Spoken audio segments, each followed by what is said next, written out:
Shalom, shalom, shalom, shalom, mes chers frères et sœurs togolais et mes frères et sœurs chrétiens togolais qui m'écoutent et qui m'entendent.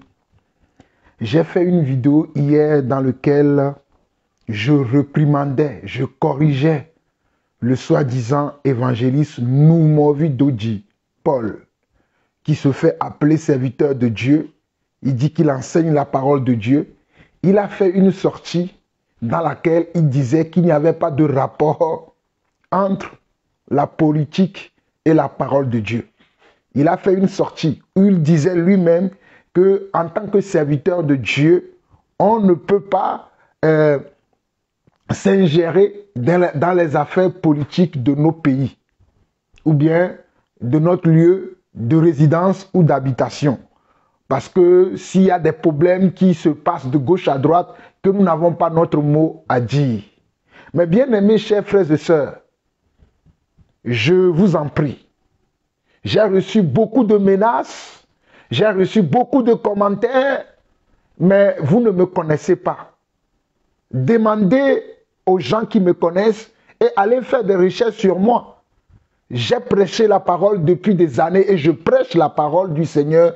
Au moins aujourd'hui, ça fait au moins 20 ans que je suis dans le Seigneur et que je prêche la parole de Dieu. Donc, moi, je viens juste éclairer les enfants de Dieu avec les Écritures. Mon outil de travail, c'est ça.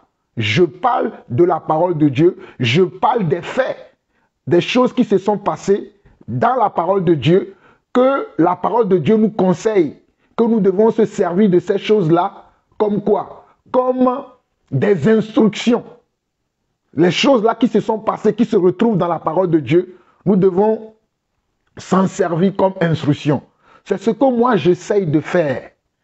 C'est ce que j'essaie de faire et c'est ce que j'essaie de vous révéler afin que vous ne vous fassiez pas avoir par de ces soi-disant faux prophètes, évangélistes, apôtres, pasteurs, enseignants ou docteurs de la parole qu'on trouve aujourd'hui un peu partout et qui racontent des hérésies. Je rends grâce à Dieu, à vous tous, et à vous tous mes frères et sœurs qui font des commentaires qui vont dans le sens de ce que nous disons parce que vous avez l'Esprit de Dieu, vous connaissez les Écritures. Je ne suis pas le seul disant que je connais ces choses. Nous sommes des milliers de personnes qui connaissent la parole de Dieu. Et lorsque je parle de Noumovi Dodji Paul, je ne parle pas que de lui seul parce qu'il y a beaucoup de prédicateurs, beaucoup de soi-disant pasteurs et apôtres qui sont dans la même condition ou bien qui disent les mêmes choses que Noumovi Dodji Paul. J'ai vu plein de vidéos où certains pasteurs disaient les mêmes choses que Noumovi Dodji Paul. J'ai vu même mon aîné, le pasteur Afolabi. Bon, lui ne dit pas la même chose comme Noumovi Dodji Paul, mais il était en genoux. Je l'ai vu en genoux dans une vidéo dans laquelle il appelait le peuple togolais à prier pour la repentance du Togo. Mais ce que mon frère, mon aîné, le pasteur Afolabi a oublié, tous les Togolais ne croient pas en Dieu. Tous les Togolais ne croient pas en Dieu.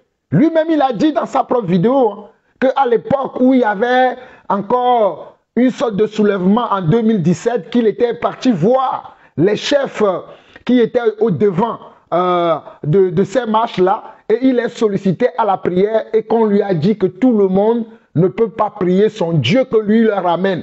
Et il lui avait dit que dans la foule, il y a des musulmans, il y a des athées, il y a des animistes et il y a aussi des chrétiens, qu'on ne peut pas les soumettre à ce que lui demande. J'aimerais interpeller mon frère, mon aîné, et le pasteur Afolabi, avec qui j'ai collaboré moi-même, Jean-Paul Lawson. J'ai collaboré avec le pasteur Afolabi. Si vous ne le savez pas, demandez-le, lui. Je ne raconte pas des histoires. Ça fait des années que nous servons le Seigneur. Et je suis comme lui, dénonçant les fausses œuvres, dénonçant les faux pasteurs au Togo. Je l'ai toujours fait. Allez sur mes comptes. Allez sur mes comptes.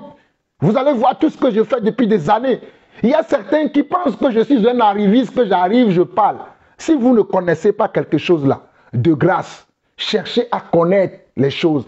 Ce n'est pas mal de demander, de poser des questions. Mais ne venez pas dire des choses que vous ne maîtrisez pas. Si vous me voyez parler, c'est qu'au moins je maîtrise ça. Hein? Ça là, je maîtrise. J'ai fait 3 ans d'études de théologie. 3 ans. Donc je sais de quoi je parle et je connais l'histoire de l'Église. Je vais vous présenter aujourd'hui certains hommes qui ont fait aussi la même chose que je fais autrement dans le passé. Je vais vous en parler. Mais moi, ce qui m'incombe, c'est de vous parler de ce qui se trouve dans la parole de Dieu. C'est de vous dire que vous devez faire confiance à la parole de Dieu et que vous devez marcher selon la parole de Dieu. Il me semble que vous avez oublié ce que Dieu a déjà fait au travers de ses serviteurs, au travers de ses choisis, au travers de ses élus. Mais avant de continuer, j'aimerais dire un mot de prière avant de continuer. Seigneur notre Dieu, nous te bénissons, nous te rendons toute la gloire. Papa, toi qui m'as appelé des ténèbres pour ton admirable lumière, me voici encore devant ton peuple, me voici encore devant ta nation, afin de parler de la parole que tu m'as encore mise à cœur à partager avec eux dans la paix. Père, je prie au nom de Jésus que ton règne vienne dans nos vies, papa.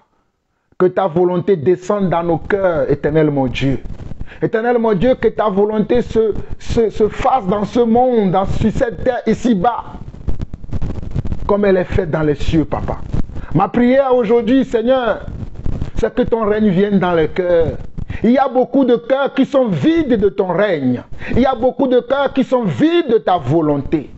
Et ma prière en ce jour, ma prière en ce moment précis, en ce temps précis, c'est que ta volonté et que ton règne descendent dans nos cœurs, afin que nous puissions considérer les intérêts de nos frères et sœurs, afin que nous puissions considérer, oh papa, les intérêts de nos familles et de toutes les familles qui vivent dans nos contrées, qui vivent dans nos pays, papa. Voilà pourquoi toi-même tu as quitté ton trône et que tu es venu, Seigneur Dieu, pour te sacrifier pour ton peuple, papa. C'est ainsi que dans ta parole, dans Jean chapitre 3, le verset 16, tu déclares que Dieu a tant aimé le monde qu'il a donné son Fils unique, afin que quiconque croit en lui ne périsse point, mais qu'il ait la vie éternelle. Père, cette vie éternelle veut dire que nous devons, Seigneur Dieu, nous soutenir les uns les autres, papa. Ne pas regarder qu'à nous-mêmes, ne pas nous considérer que nous-mêmes, mais que nous devons considérer aussi nos frères et sœurs, considérer leurs intérêts. C'est ça le vrai amour que toi, tu nous as enseigné. Et tu as dit qu'on nous reconnaîtra à cause de l'amour que nous avons pour les uns les autres, papa. Éternel mon Dieu, que cet amour rentre dans le cœur de tes enfants. Que cet amour rentre dans le cœur des conducteurs de cette nation qui est le Togo, papa. Je prie pour que le vrai amour dont l'apôtre Paul a parlé dans 1 Corinthiens chapitre 13, puisse rentrer dans le cœur de tous mes frères togolais et de tous mes sœurs togolais, papa. Surtout dans le cœur de ces autorités que tu as placées dans cette nation. Seigneur, que ta volonté vienne dans leur cœur, papa. Au nom de notre Seigneur Jésus-Christ, nous avons ou j'ai ainsi prié. Amen. Mes frères et sœurs, il y a un passage que je vous ai cité hier dans mon allocution. Je vais le réciter encore pour vous aujourd'hui avant de continuer. Permettez-moi de vous lire Malachie chapitre 2, le verset 7. Malachie chapitre 2, le verset 7, qui dit: car les lèvres du sacrificateur doivent garder la science. Et c'est à sa bouche qu'on demande la loi. Parce qu'il est envoyé de l'Éternel des armées. Verset 8. Mais vous vous êtes écartés de la voie. Vous avez fait de la loi une occasion de chute pour plusieurs. Vous avez violé l'alliance de Lévi, dit l'Éternel des armées. Et moi, je vous rendrai méprisable et vil aux yeux de tout le peuple, parce que vous n'avez pas gardé mes voies et que vous avez égard à l'apparence des personnes quand vous interprétez la loi. Nous sommes dans Malachie chapitre 2, le verset 7 à 9. Je vais relire encore pour ceux qui ne connaissent pas la vérité de la parole que nous prêchons.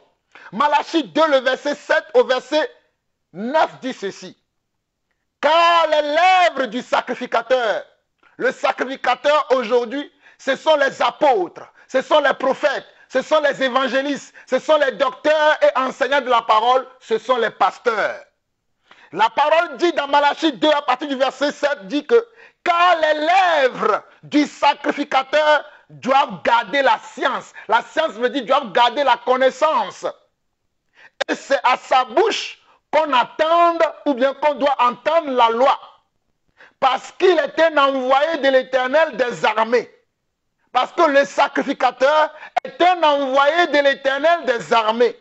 Mais vous, vous êtes écartés de la voie. Mais vous qui vous dites sacrificateur, les gens comme nous m'ont vu Paul Dodi là, ils se sont écartés de la voie de Dieu. Ils ne sont pas des envoyés de Dieu. Je le répéterai toujours. Même si je dois mourir, je mourrai comme mes prédécesseurs. Je mourrai comme Paul, je mourrai comme Jean, je mourrai comme Pierre.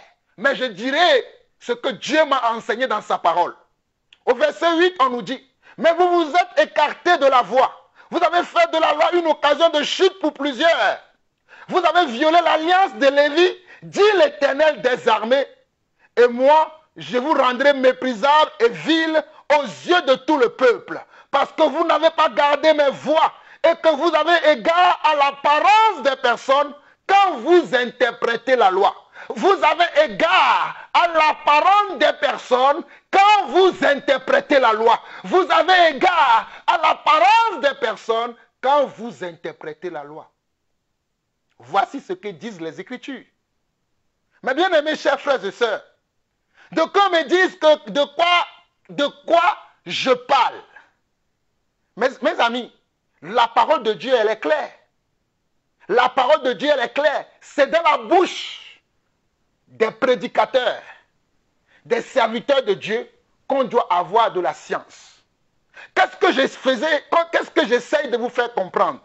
Je ne suis pas en train de dire qu'en tant que chrétien ou bien qu'en tant que des croyants, nous devons faire la politique politicienne comme le monde le fait.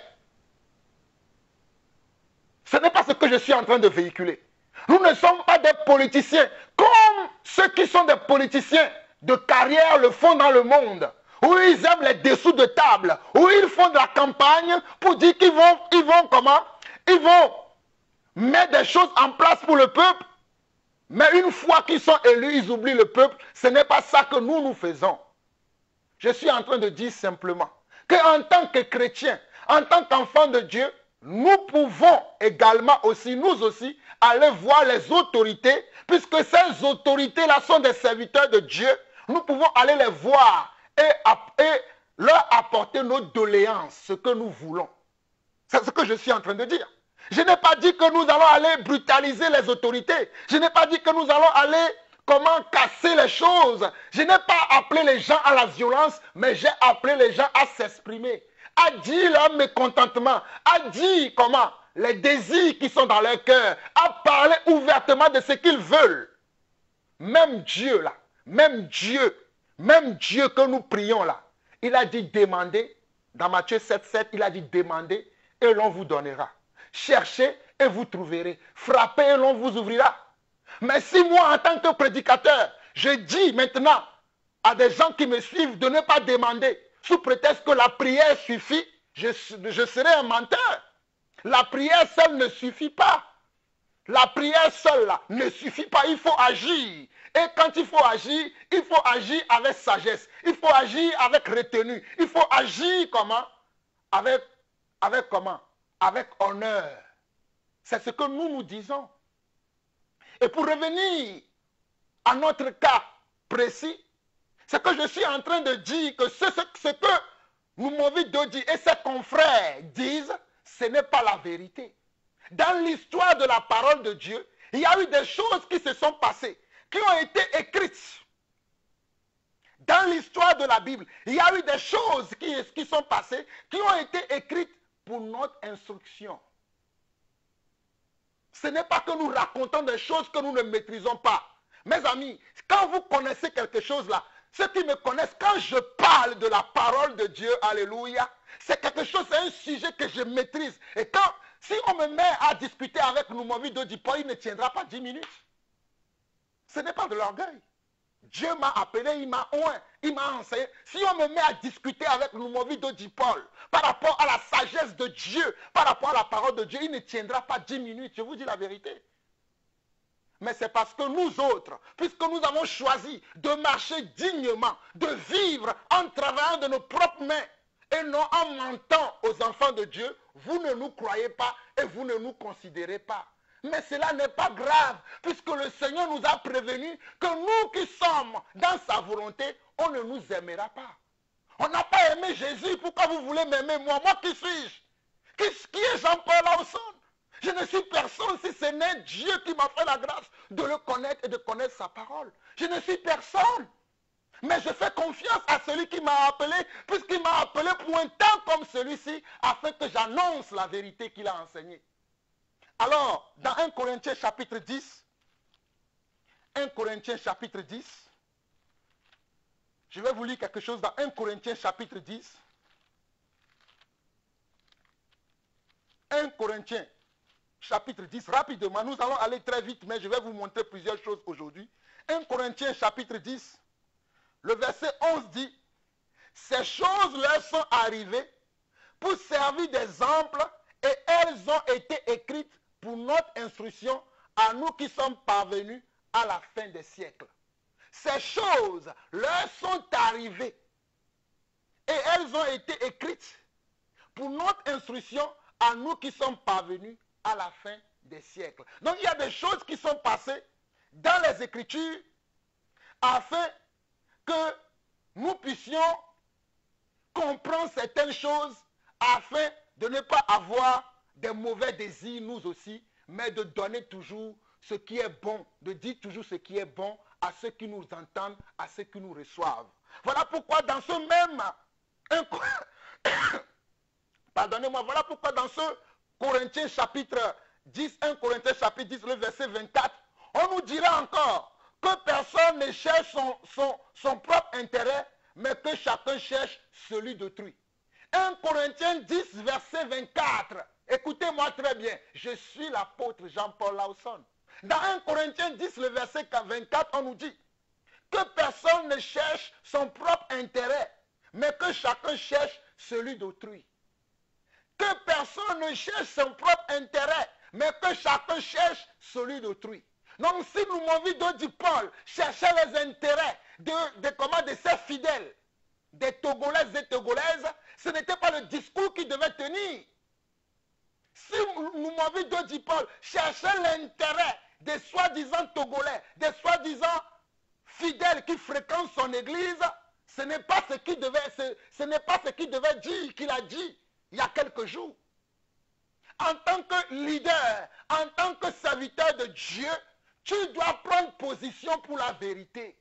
Tu ne dois pas laisser qu'on martyrise, qu'on maltraite ceux qui sont faibles. Non, Jésus n'a jamais accepté qu'on martyrise son peuple, qu'on maltraite son peuple. D'ailleurs, c'est pour cela que lui-même, il a quitté le ciel pour venir sur terre afin de les défendre, afin de montrer un exemple pour nous tous. Jésus est le modèle parfait pour nous tous. Jésus est le modèle parfait, de la politique sociale. Jésus est le modèle parfait de la politique sociale, puisqu'il a dit lui-même que si tu as 2 tuniques et un de tes frères n'en a pas, donne-lui-en un. Voici ce que Jésus a dit. Et si j'entends bien les doléances du peuple togolais, c'est parce que certains d'entre eux n'ont pas assez aux soins. Certains d'entre eux n'ont pas de métier, n'ont pas de boulot. Certains d'entre eux ont du mal à manger 3 fois par jour. Certains d'entre eux ont du mal à se soigner, pour ne citer que cela. Et la vie est devenue tellement chère que beaucoup d'entre eux n'en peuvent plus.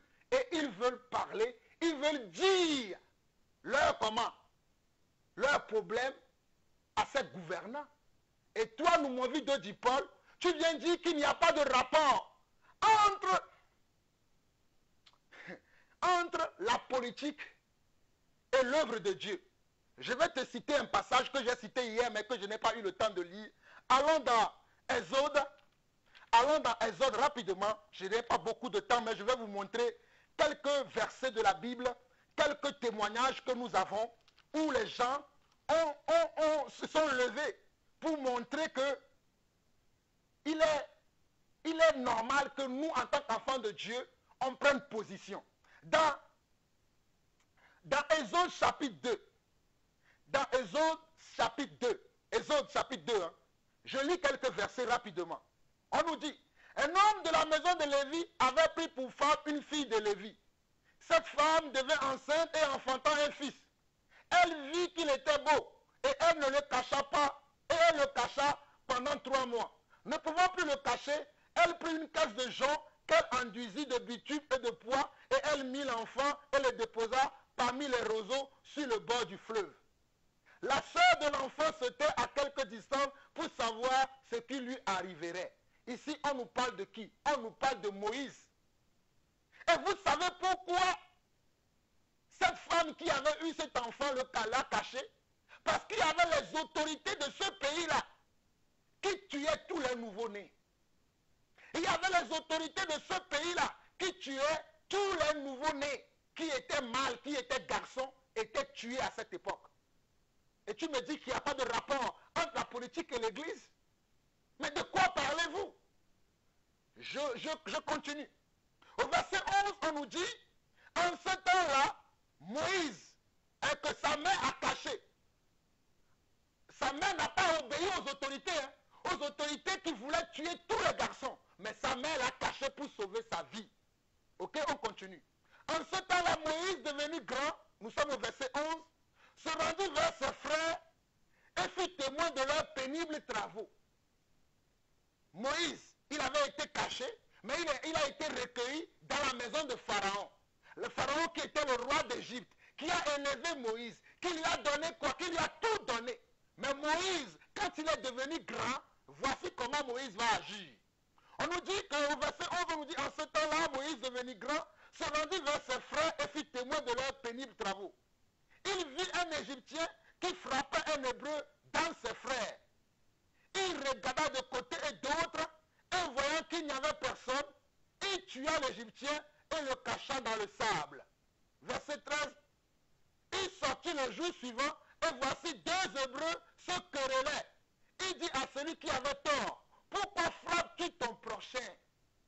Vous voyez Moïse? Moïse n'aimait pas l'injustice. Moïse n'aimait pas qu'il y ait au sein de sa communauté des gens qui prennent le dessus sur leurs propres frères.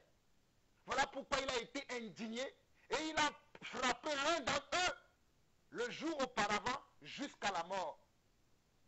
Et le jour suivant, il voit encore quelqu'un qui est en train de faire quoi?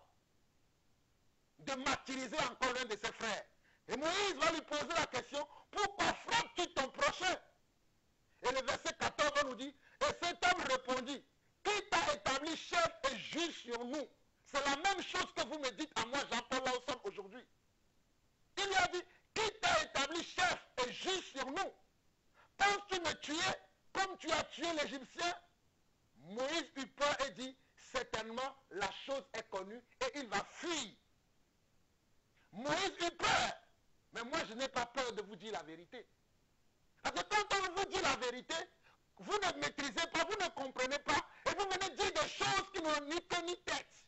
Moïse a pris peur, il va maintenant fuir l'Égypte. Il va aller se réfugier comment? À Madian. Mais depuis Madian, Dieu va se révéler à Moïse. Depuis Madian, Dieu va se révéler à Moïse et Dieu va dire à Moïse, retourne en Égypte, là où tu étais et tu voulais défendre tes frères. Dieu va dire à Moïse, retourne encore là-bas et continue à défendre tes frères. Je serai avec toi, je parlerai au travers de toi et tu vas parler à ce roi-là qui martyrise tes frères et sœurs. Vous ne connaissez pas l'histoire de la Bible? Ce roi-là, n'était-il pas un roi? Qu'est-ce que le roi avait avec le peuple de Dieu? Mais vous allez me dire que ça c'est l'Ancien Testament. C'est ce que vous allez me dire. Allons dans le Nouveau Testament. Marc, rapidement, Marc, chapitre 6. Marc, chapitre 6. Lisons à partir du verset 14. Écoutez-moi très bien. Marc, chapitre chapitre 6, lisons à partir du verset 14. On nous dit le roi Hérode entendit parler de Jésus, dont le nom était devenu populaire, et il dit, Jean-Baptiste est ressuscité des morts, et c'est pour cela qu'il se fait par lui des miracles. En fait, Hérode, le roi de l'époque de Jésus, s'étonnait que malgré qu'il avait mis en prison, et après il a décapité le prophète Jean-Baptiste, il s'étonnait de voir encore que le mouvement que Jésus a amené, la foi que Jésus a amenée, prenait encore de l'ampleur et que les gens continuaient à croire au message de Jésus. Et que les gens continuaient à suivre Jésus. Et il s'interrogeait. C'est dans son interrogation qu'il dit, le roi Hérode entendit, nous sommes au verset 14 de Marc chapitre 6, parler de Jésus dont le nom était devenu célèbre, et il dit, Jean-Baptiste est ressuscité des morts, et c'est pour cela qu'il se fait par lui des miracles. D'autres disaient, c'est Élie, et d'autres disaient, c'est un prophète comme l'un des prophètes. Verset 16, mais Hérode en apprenant cela disant, ce Jean que j'ai fait décapiter, c'est lui qui est ressuscité. Ce Jean que j'ai fait décapiter, c'est lui qui est ressuscité. Car, regardez le verset 17 de Marc 6, car Hérode lui-même avait fait arrêter Jean et l'avait fait lier en prison à cause d'Hérodias, femme de Philippe son frère, parce qu'il l'avait épousée. Verset 18, et que Jean lui disait, il n'était pas permis d'avoir la femme de ton frère. Mes chers frères et sœurs, Jean-Baptiste, le prophète Jean-Baptiste, qui est le plus petit des prophètes, avait vu que le roi, le grand roi Hérode, écoutez-moi très bien, que le grand roi Hérode avait pris la femme de son frère Philippe. Et Jean-Baptiste a dénoncé cela. Jean-Baptiste est allé voir Hérode. Et il a dit, Hérode, comment peux-tu prendre la femme de ton frère Philippe? Cela n'est pas juste. Cela n'est pas comment? Cela n'est pas correct. Cela n'est pas louable. Cela n'est pas comment? Justifiable. Et comment? À cause de cela, cela lui a valu quoi? La prison. Et ensuite, il est mort. Voici ce qui s'était passé. Voici ce qui s'était passé. Hérode était un roi, mais Jean n'a pas eu peur de lui dire que tu ne dois pas prendre la femme de ton frère. Hérode était un roi, mais Jean n'a pas eu peur de lui dire qu'il n'était pas permis de prendre la femme de ton frère. Et qu'est-ce que nous disons aujourd'hui? Nous disons aujourd'hui que nos gouvernants doivent se soucier, comment? Des problèmes de la nation, des problèmes du peuple. Nos gouvernants doivent être à l'écoute, doivent être attentifs à ce que le peuple demande. Ne dit-on pas souvent que le peuple qui élit son roi, ne dit-on pas ça, ne dit-on pas souvent ça? Non, si c'est le peuple qui élit son roi, comment cela se fait que le roi n'écoute plus son peuple? Mais c'est ce que nous disons simplement. Nous disons simplement qu'en tant que chrétiens, nous avons la possibilité, nous avons le devoir d'aller voir nos autorités et de leur faire part de comment? De nos doléances, de ce que nous voulons. Peut-être que ce n'est pas encore assez clair pour vous. Je vais prendre un autre passage rapidement dans Luc, chapitre 18. Luc, chapitre 18. Luc, chapitre 18. Luc, chapitre 18. Ça, c'est Jésus lui-même qui a dit ça. Jésus leur adressa une parabole pour montrer qu'il faut toujours prier et ne point se relâcher. Jésus leur montre une parabole pour montrer qu'il faut toujours prier et ne point se relâcher. Il dit, il y avait dans une ville un juge qui ne craignait point Dieu et qui n'avait de garde pour personne. Et pour vous qui ne le savez pas, le juge est une autorité. Le législateur est une autorité. Écoutez bien ce que Jésus dit. Il dit qu'il y avait dans une ville un juge qui ne craignait point Dieu et qui n'avait de garde pour personne. Il y avait aussi dans cette ville une veuve qui venait lui dire, fais-moi justice de mon parti adverse. Il y avait aussi dans cette ville-là une veuve qui venait voir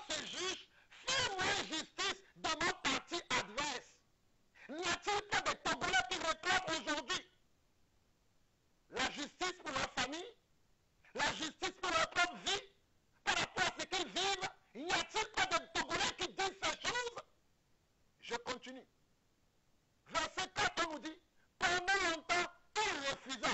Mais ensuite, il dit en lui-même, quoique je ne craigne point Dieu et que je n'ai d'égard pour personne, néanmoins, parce que cette veuve m'importune, je lui ferai justice afin qu'elle ne vienne pas sans cesse me casser la tête.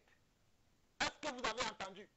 Néanmoins, parce que cette veuve m'importune, je lui ferai justice afin qu'elle ne vienne pas sans cesse me casser la tête. Donc nous avons la possibilité, en tant que citoyen d'un pays, en tant que comment? Ce que vous avez oublié, vous les chrétiens, avant d'être spirituels, nous venons quand même d'une nation, nous venons quand même d'un peuple, nous venons quand même comment? D'une contrée. Le temps me manque pour vous parler de Paul. Lorsque Paul a été convoqué devant le roi Agrippa, Paul a parlé. S'il n'y avait pas de politique, si la politique n'avait rien à voir avec l'Église, pourquoi on a amené Paul devant un roi? On a amené l'apôtre Paul devant le roi Agrippa. Et devant le roi Agrippa, Paul a tenu un discours. Mais ces gens-là, vous dites que vous connaissez la Bible, vous lisez la Bible comme nous aussi, mais je ne comprends pas. Je suis désolé. Vous lisez quelle Bible en fait? Vous avez quelle foi? Vous avez reçu quel Saint-Esprit? Le même Saint-Esprit qui nous utilise, c'est la même que vous avez? C'est le même que vous avez? Non, je dis non. Vous ne connaissez pas Dieu, vous n'avez même pas le Saint-Esprit. Il n'y a que ceux qui sont aveugles, qui peuvent vous écouter, qui peuvent vous suivre. Je l'ai dit hier, si cela ne tenait qu'à moi, Jean-Paul Lawson, certaines de vos assemblées seront déjà fermées. Si ça ne tenait qu'à moi, vous aurez fermé boutique depuis parce que vous ne connaissez même pas Dieu. Et vous dites des choses qu'un homme spirituel ne doit pas dire. Vous dites des choses qu'un homme spirituel ne doit pas dire. Avez-vous oublié que Joseph, notre ancêtre dans la foi, a été élevé à un rang de premier ministre en Égypte? Avez-vous oublié cela? Joseph, notre ancêtre dans la foi, avait été élevé à un rang de premier ministre en Égypte. Et quand Joseph parlait, tout le monde devait l'écouter. Parce qu'il avait la sagesse de Dieu. Parce que c'était un homme qui était doté d'une telle sagesse qu'en ce temps-là, il a sauvé les gens de cette époque-là grâce à sa sagesse. Mais quelle sagesse vous avez aujourd'hui? Quelle est la sagesse que vous avez aujourd'hui? Quelle est la sagesse que vous avez aujourd'hui? Mais monsieur Noumavi de Paul, il t'aurait fallu simplement dire, chère autorité, écoutez la doléance de votre peuple. Écoutez ce que demande le peuple. C'est tout ce que tu pouvais dire. Mais tu comme tu es toi-même un malfrat, un voleur, un brigand spirituel, tu n'as pas voulu parler, tu viens. Pourquoi vous êtes si méchant? Mais le feu de l'enfer vous attend. Il n'y a que des Togolais incrédules qui peuvent croire que vous êtes des serviteurs de Dieu. Moi, Jean-Paul Lawson, le fils de Samuel Lawson, je veux croire que toi, Noumavi de Paul, tu es un serviteur de Dieu. Regarde-moi très bien. Toi, tu ne connais pas Jésus. Il n'y a que les aveugles qui vont croire que toi, Noumavi de Paul, tu es un serviteur de Dieu. Nous parlons de Dieu depuis des années. Nous enseignons la vraie parole depuis des années. Et nous connaissons le Dieu qui nous a appelés. Éphésiens chapitre 5 rapidement. Éphésiens chapitre 5 rapidement. Éphésiens chapitre 5.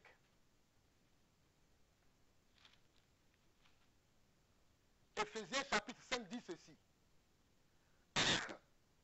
Je vais lire du verset 11, du verset 1 au verset 11 qui dit ceci. Devenez donc les imitateurs de Dieu comme les enfants bien-aimés et marchez dans l'amour à l'exemple de Christ qui nous a aimés et qui s'est livré lui-même à Dieu pour nous comme une offrande et un sacrifice de bonne odeur. Pourquoi ne te livres-tu pas pour les Togolais? Pourquoi ne te livres-tu pas pour les membres de ton assemblée? Les membres que tu braques chaque dimanche dans ton église. Mes amis, je ne reçois aucune subvention de mes frères et sœurs. C'est pas pour moi qui les donne. Demandez, renseignez-vous sur moi. Je ne reçois aucune subvention de qui que ce soit. Parce que je travaille de mon front. Je suis un comptable dans le monde du travail. Je ne suis pas comme ces gens-là qui ont raté leur vie et qui ont trouvé que c'est facile de prendre la Bible, de perdre l'essence et de manipuler les gens à ce que les gens leur donnent des dîmes et des offrandes et qui ne travaillent pas, qui sont là à longueur de journée à raconter des choses qui n'ont ni queue ni tête dans leurs églises. Je ne suis pas comme eux. Regardez-moi très bien. Verset 3 de Éphésiens chapitre 5, on nous dit que la débauche et aucune impureté ni la cupidité ne soient pas nommées parmi vous, ainsi qu'il convient à des saints, qu'on n'entende ni paroles grossières, ni propos insensés ou équivoques, choses qui sont contraires à la bienséance, qu'on entende plutôt des actions de grâce. Car sachez-le bien, aucun débauché ou impur ou cupide, c'est-à-dire idolâtre, n'a d'héritage dans le royaume de Christ et de Dieu. Verset 6, on nous dit que personne ne vous séduise par de vains discours, car c'est à cause de ces choses que la colère de Dieu vient sur les fils de la rébellion. On nous dit que personne ne vous séduise par de vains discours, car c'est à cause de ces choses que la colère de Dieu vient sur les fils de la rébellion. Verset 7, n'ayez donc aucune part avec eux. N'ayez donc aucune part avec eux. Autrefois vous étiez ténèbres et maintenant vous êtes lumière dans le Seigneur. Marchez comme des enfants de lumière. Si nous sommes des enfants de lumière, marchons comme des enfants de lumière. Examinez ce qui est, et car le fruit, verset 9, car le fruit de la lumière consiste en toutes sortes de bonté, de justice et de vérité. Car le fruit de la lumière consiste en toutes sortes de bonté, de justice et de vérité. Verset 10, examinez ce qui est agréable au Seigneur et ne prenez point part aux œuvres infructueuses des ténèbres, mais plutôt condamnez-les. Ne prenez point part aux œuvres infructueuses des ténèbres, mais plutôt condamnez-les. Et vous voyez ces hommes-là qui sont incapables de condamner les œuvres infructueuses des ténèbres, et vous voulez que nous les appelions les serviteurs de Dieu, vous voulez que nous les applaudissions, vous voulez que nous les accueillions. Moi, je ne peux jamais accueillir un évangile qui vient de Moumourid du peuple et leurs confrères. Je ne peux jamais le faire. C'est moi qu'on appelle Jean-Paul Lawson, le serviteur de Dieu. Je ne peux jamais le faire parce que je connais les Écritures. Je sais que Dieu qui nous a appelés là, nous a dit que nous devons partager nos biens avec tout le monde. Dieu nous a dit que nous devons dire la vérité. Dieu nous a dit qu'en tant que ses serviteurs, nous devons annoncer la vérité, parler de ce que nous savons, en disant la vérité aux gens. Mais regardez comment ces hommes mentent à longueur de journée. Ils sont incapables de défendre la veuve et l'orphelin.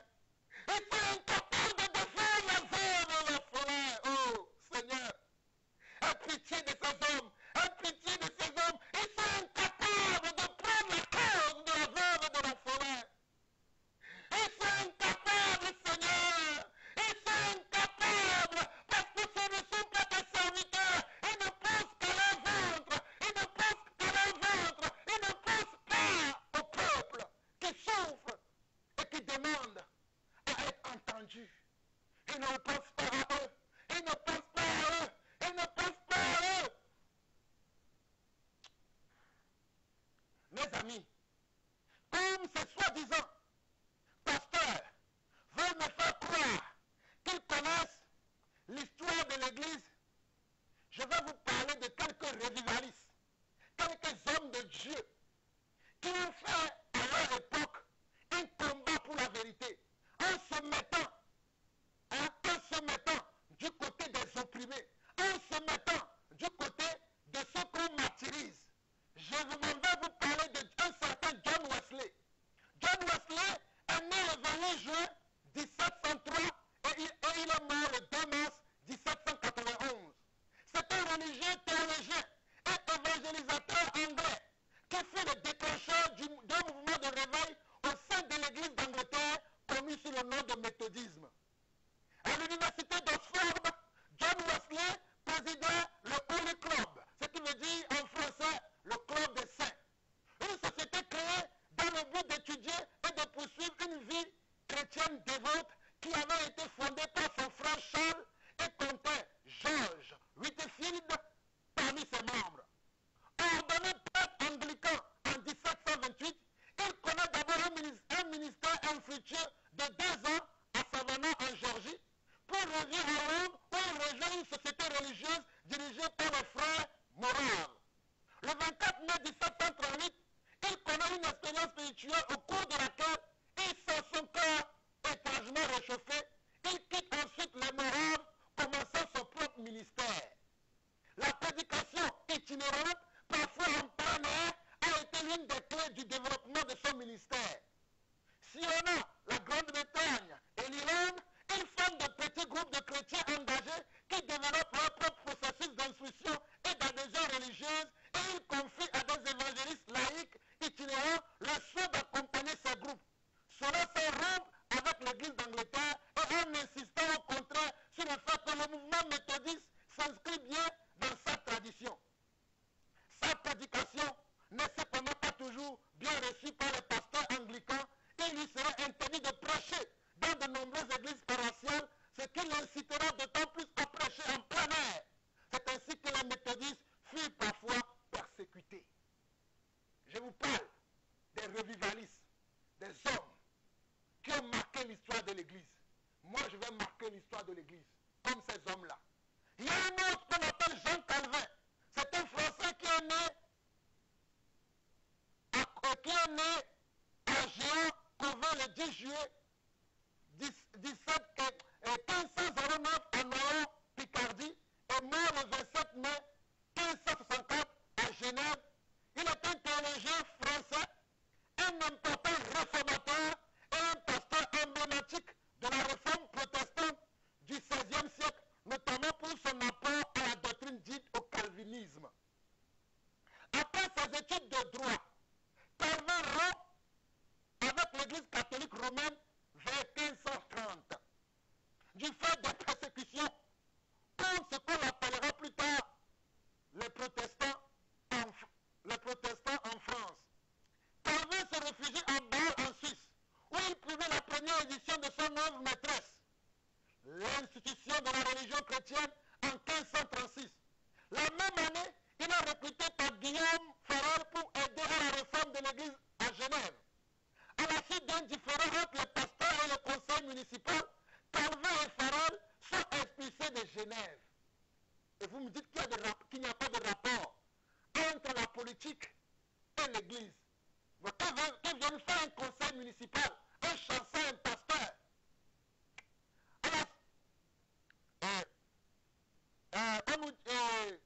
À la suite d'un différend entre les pasteurs et le conseil municipal, Calvin et Farel sont expulsés de Genève.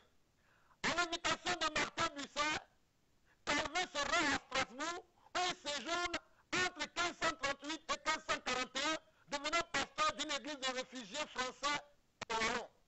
De Strasbourg, il continue à soutenir le mouvement réformateur de Genève, en particulier lorsque les catholiques tentent d'y reprendre pied grâce à l'évêque Sadolet.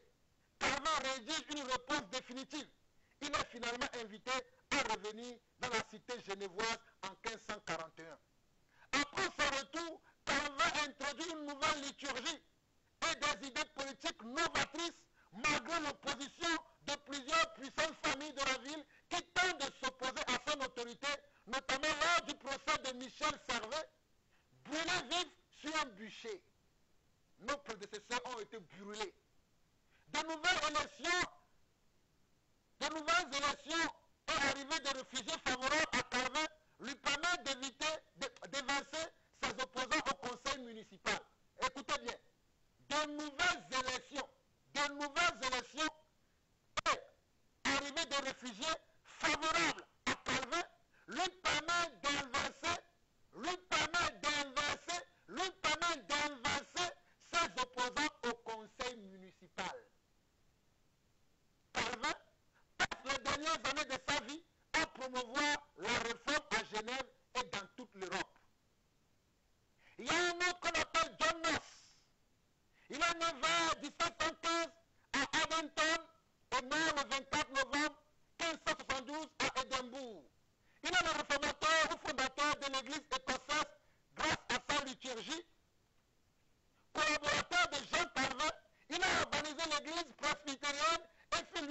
figure de la réforme écossaise entamée en 1528.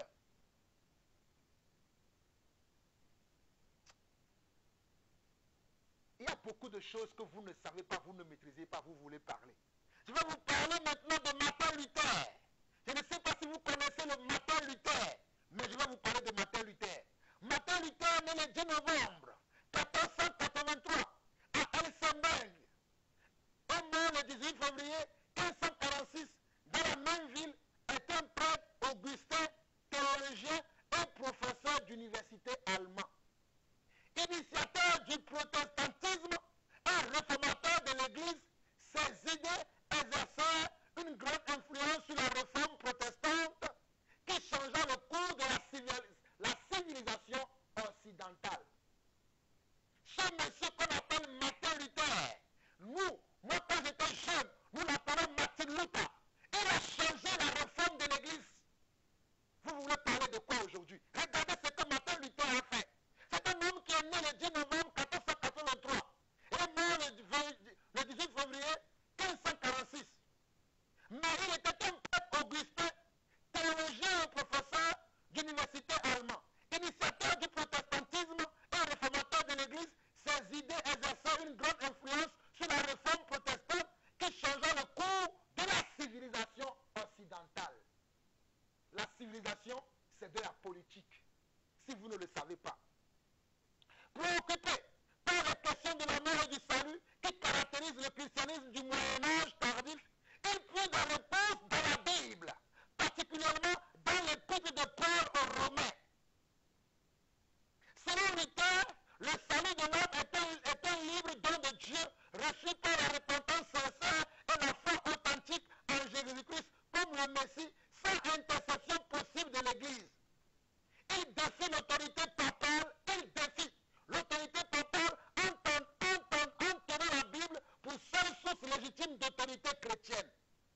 Scandalisé par le commerce des indulgences, écoutez bien, scandalisé par le commerce des indulgences instauré par le pape Jules II et Léon X pour financer la construction de la basilique Saint-Pierre de Rome, il publie le 31 octobre 1517 les 95 thèses.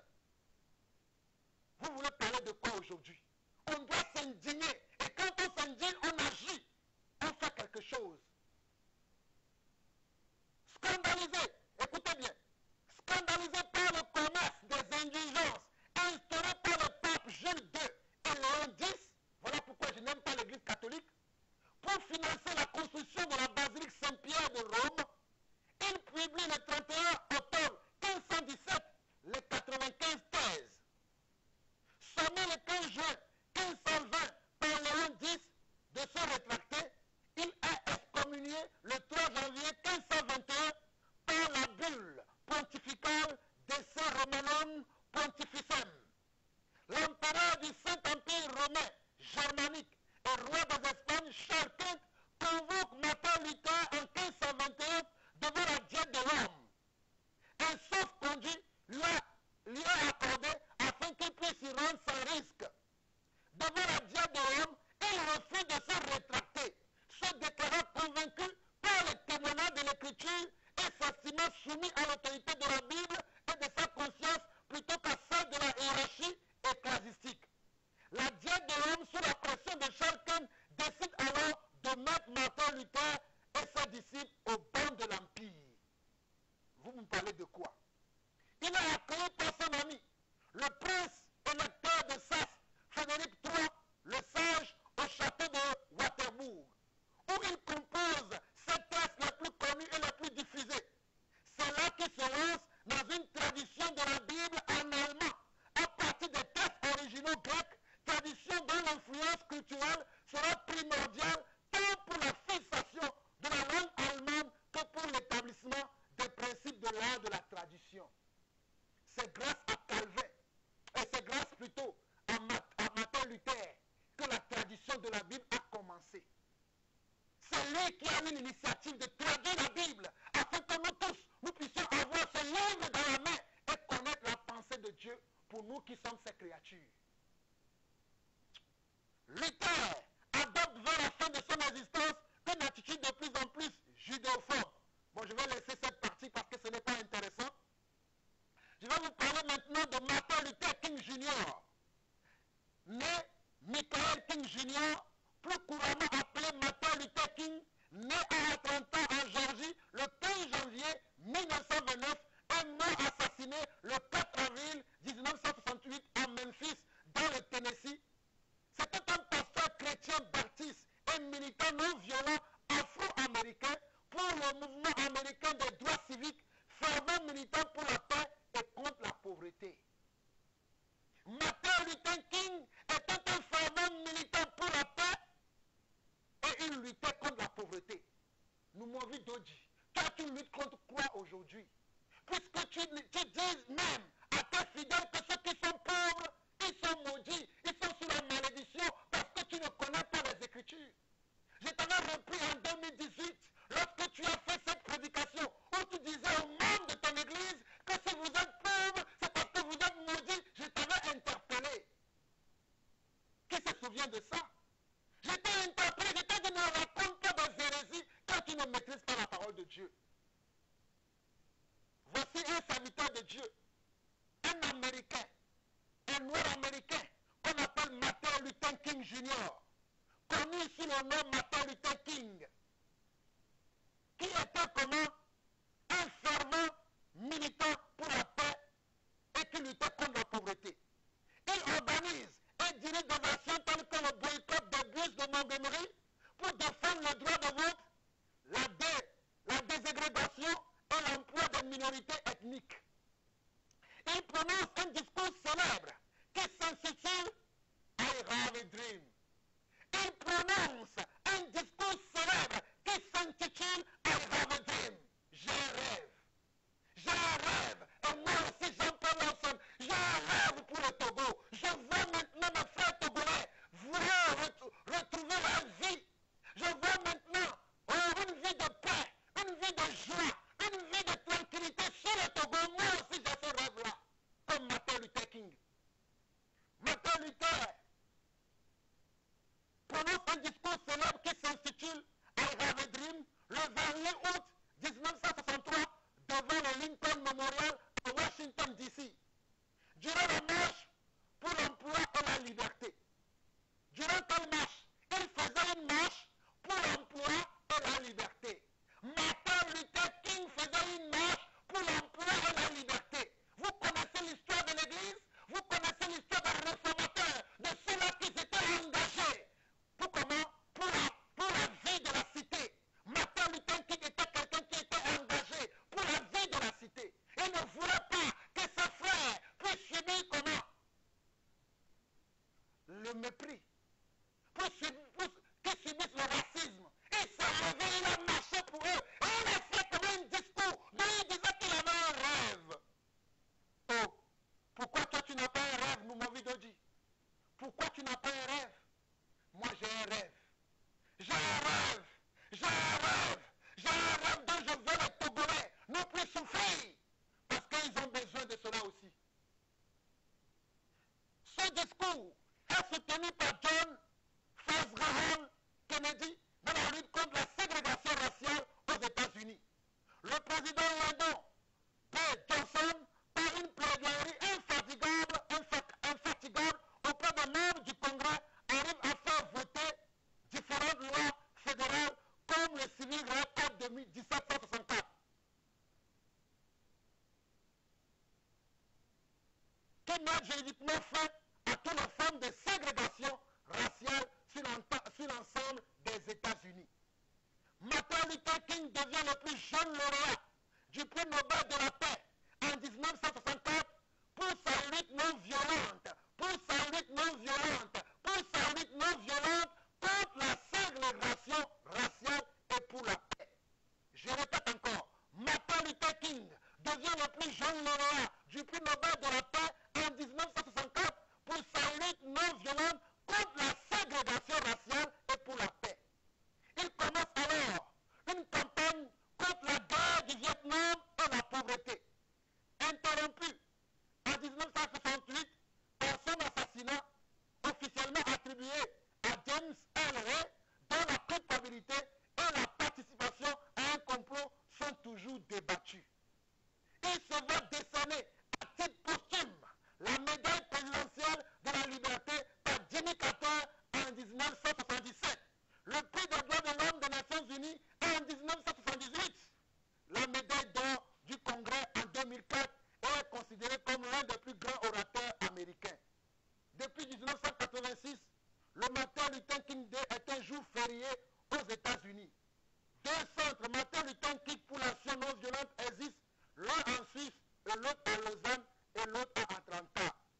de nombreux autres mouvements, de nombreux autres monuments, musées, écoles sont répertoriés sous le nom de Martin Luther King partout dans le monde. Voici des gens qui ont combattu pour les peuples qui sont martyrisés. Voici les gens qui sont des pasteurs, qui sont des élus de Dieu, mais qui ont compris qu'en étant élus de Dieu, on peut aussi se battre.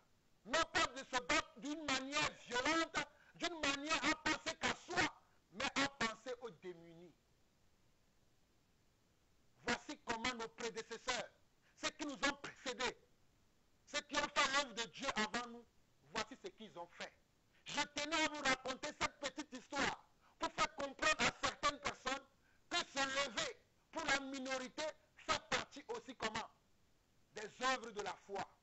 Se lever pour se battre, pour ceux qui sont méprisés, pour ceux qui sont opprimés, fait partie aussi de la foi. Se lever et défendre le pain de l'orphelin, le pain de la veuve fait partie de la foi. Se lever et défendre pour les soins de l'aveugle, pour les soins du sourd, pour les soins du paralytique fait partie de la foi. Pour ne citer que cela. Mais bien aimés chers frères et sœurs, ne vous méprenez pas. Si nous nous disons que nous sommes des enfants de Dieu, est-ce que cela veut dire que nous n'avons pas à dire ce que nous pensons de la cité? Voilà pourquoi Jésus a dit, vous êtes dans le monde, mais vous n'êtes pas du monde. Voilà pourquoi Jésus a dit que vous êtes dans le monde, mais vous n'êtes pas du monde. Parce que ceux qui sont dans le monde, ce sont des méchants, ce sont des gens qui sont désargoyés, qui ne pensent qu'à eux, qui ne pensent qu'à leur bien-être. Mais pour les autres, ils s'en fichent. Voilà pourquoi l'apôtre Paul lui-même dira dans Romains 12, le verset 1 et 2, et il dira ceci, je vais vous lire ça. Romains 12, le verset 1 et 2, je vais vous lire ça rapidement et ceci sera la fin de cet enseignement de recadrage que je fais. Romains 12, verset 1 et 2, Paul dit ceci. Je vous exhorte donc, frères, par la compassion de Dieu, et à offrir vos corps comme sacrifice vivant, saint, agréable à Dieu, ce qui serait de votre part un culte raisonnable. Le culte raisonnable, c'est que nous puissions offrir nos vies pour les uns et les autres. Puisque Jésus a dit lui-même, si vous m'aimez, gardez mes commandements, suivez-moi comme modèle, parce que Jésus sera offert pour les autres. Et tout pasteur qui est incapable de s'offrir pour son peuple, de s'offrir pour ses frères et sœurs, n'a pas compris ce que c'est que la foi. Au verset 2, il va nous dire, ne vous conformez pas au siècle présent, mais soyez transformés par le renouvellement de l'intelligence, afin que vous discerniez quelle est la volonté de Dieu, ce qui est bon, agréable et parfait.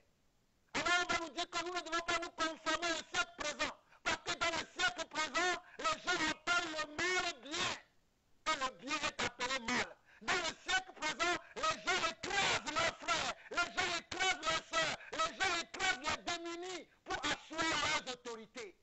Dans le siècle présent, les gens sont là à martyriser leurs prochains, à ne pas considérer les intérêts des autres, mais ils considèrent que leur propre intérêt. Ils ne pensent pas aux autres. Mais nous nous disons que cela n'est pas de Dieu, que tout enfant, toute créature de Dieu, s'il craint Dieu, doit penser à son prochain, doit s'intéresser à son prochain, doit penser au bien-être de son prochain, doit penser à la réussite de son prochain, doit penser comment au succès, au triomphe de son prochain. Si tel n'est pas le cas, tu n'as pas encore compris le message de la foi que Jésus a amené dans ce monde. Mais bien aimés chers frères et sœurs, il y a encore tant de choses à dire. Mais je vais m'arrêter sur ce, en vous souhaitant bonne route, en vous souhaitant bonne route, et en vous disant que le Seigneur notre Dieu ne tarde pas dans l'accomplissement de sa promesse. Que celui qui a des oreilles pour entendre ce que l'Esprit dit à son Église, entende. Soyez bénis, shalom, shalom et shalom.